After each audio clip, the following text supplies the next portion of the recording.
Assalamualaikum warahmatullahi wabarakatuh. Welcome back to CISP Channel Sharing and Learning. Salam dan bahagia buat teman-teman semuanya.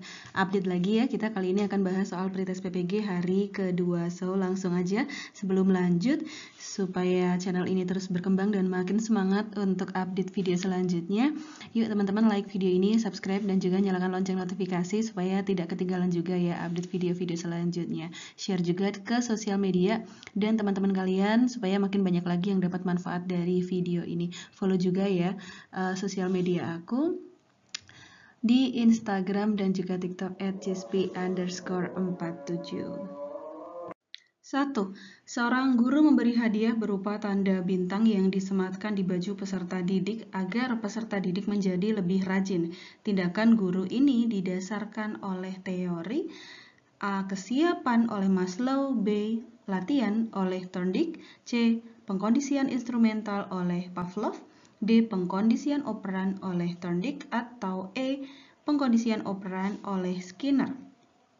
Oke, di sini kata kuncinya adalah hadiah. Hadiah itu berarti reward ya. Bintang di sini reward itu masuk ke dalam reinforcement, penguatan. Penguatan baik itu positif dan ataupun negatif itu adalah pengkondisian operan dari Skinner. Yang ini ya teman-teman. Oke, untuk opsi A, maaf ini kurang jelas. Kita simak untuk opsi A, di situ teori kesiapan bukan oleh Maslow ya, tapi oleh Thorndike. Hukum latihan juga berarti semakin banyak latihan maka semakin akan mudah memahami materi. Itu juga tidak berkaitan. Kemudian pengkondisian instrumental Pavlov itu kaitannya dengan pembiasaan, dan pengkondisian operan itu Skinner ya. Ini kata kunci dari teori belajar, teman-teman silahkan bisa dipelajari ya. Jadi sebenarnya mudah sih untuk teori belajar, apalagi untuk tokoh ya, karena dia masing-masing punya ciri khasnya gitu.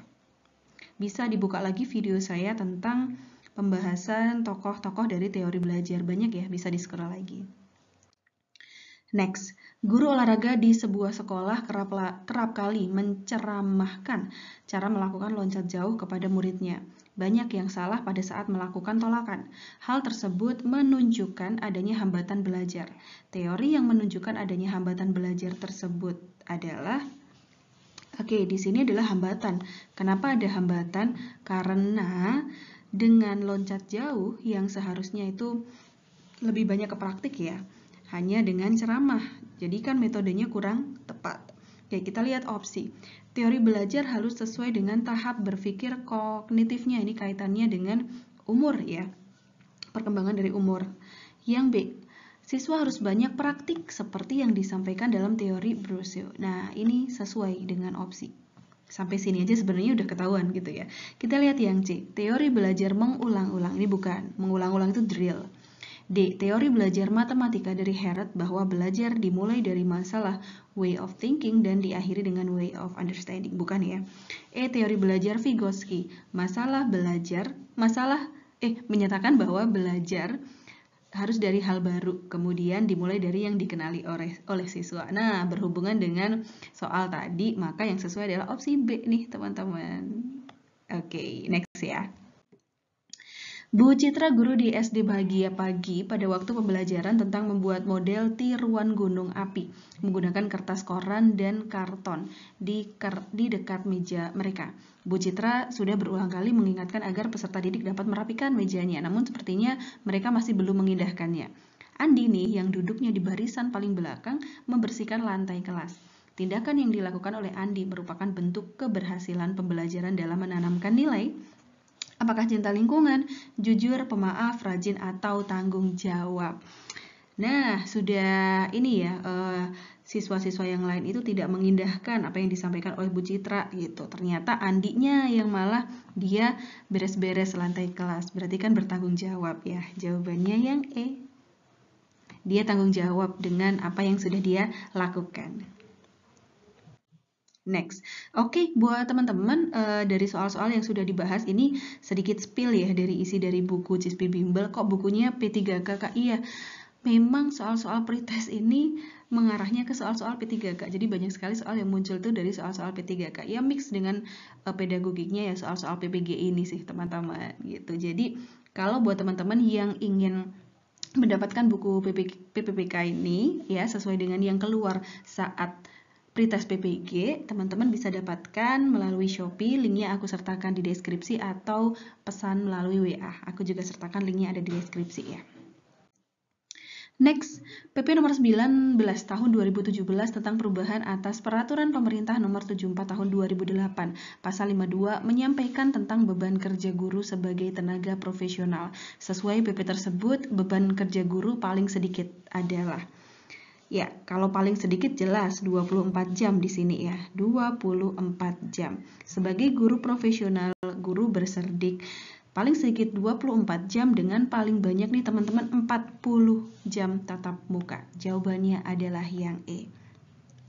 Untuk bisa tahu, teman-teman bisa buka ketentuan dari PP tersebut ya. Salah satunya di sini, beban kerja guru sebagaimana dimaksud dalam ayat 1. Yang ini ya, beban kerjanya ya. Nah, huruf B paling sedikit memenuhi 24 jam tatap muka dan paling banyak 40 jam tatap muka dalam 1 minggu. Next, Bu Emi akan menyampaikan materi dengan KD 4.3, menyampaikan pidato hasil karya pribadi dengan menggunakan kosakata baku dan kalimat efektif. Sebagai bentuk ungkapan diri, beliau memulai dengan memperkenalkan tokoh teks pidato. Untuk mengakomodasi tercapainya muatan kompetensi dasar materi lengkap yang harus disampaikan oleh Bu Emi adalah, baik silakan teman-teman dibaca opsinya. Kita lihat di sini karena adalah menyampaikan pidato hasil karya pribadi. Hasil karya pribadi ya berarti harus bisa cara membuat pidatonya. Terus karena disampaikan ya berarti harus tahu cara berpidato. Di sini dengan kosakata baku dan juga kalimat efektif, ya berarti menyampaikan tentang kalimat efektif dan kosakata baku. Yang A udah sesuai, opsi lain udah tidak perlu dibahas sebenarnya teman-teman. Iya, semudah itu ya. Oke, next. Di kelas 5 SD ada sebuah indikator di sini menerapkan konsep perpindahan kalor dalam kehidupan sehari-hari. Indikator pencapaian kompetensi yang dapat disusun berdasarkan KD tersebut. Silahkan teman-teman bisa dibaca opsinya. Ini adalah konsep perpindahan kalor ya, berarti memuat adanya perpindahan kalor. Yang A, membuat model termos sederhana. Oke. Yang B, membuat tiruan termometer.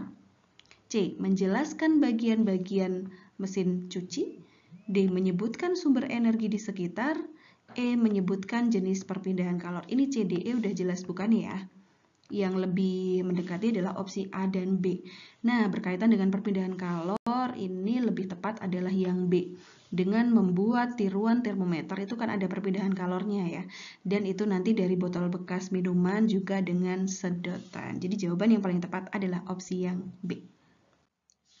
Next, muatan PPKN di sekolah dasar perlu memasukkan materi yang berkaitan dengan komponen kemampuan kewarganegaraan civic skill dan civic disposition. Pada kelas 4, tema indahnya kebersamaan, subtema keberagaman budaya. Pembelajaran yang mengandung civic skill adalah, teman-teman bisa dibaca dulu opsinya.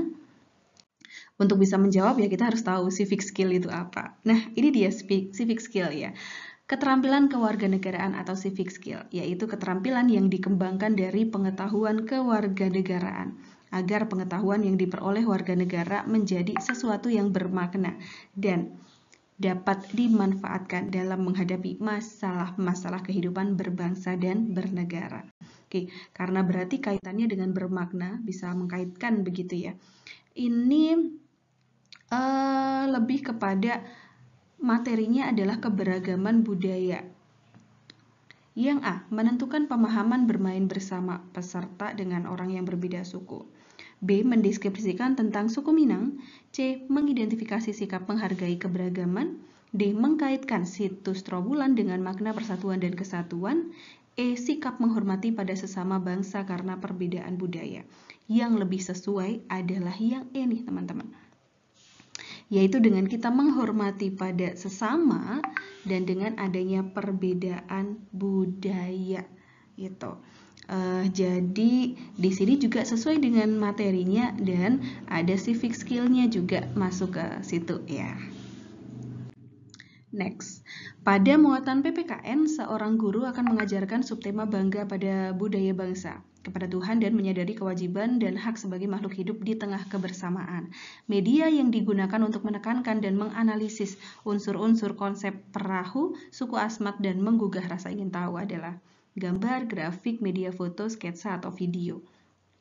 Di sini tidak ada ketentuan lebih lanjut, tapi yang jelas untuk bisa menganalisis, kemudian menggugah rasa ingin tahu. Jadi ya yang paling tepat ya dengan video itu lebih lengkap ya daripada opsi yang lain. Ada audio, ada visualnya, peserta didik akan lebih mudah dalam memahami, nanti bisa menganalisis unsur-unsur konsep perahu suku Asmat.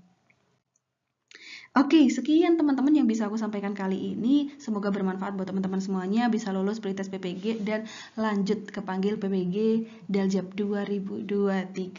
Stay tune di channel ini dan nantikan video selanjutnya. Thank you dan salam buat teman-teman semuanya. Sampai jumpa di video selanjutnya. Salam CISP Channel, sharing and learning. Wassalamualaikum warahmatullahi wabarakatuh.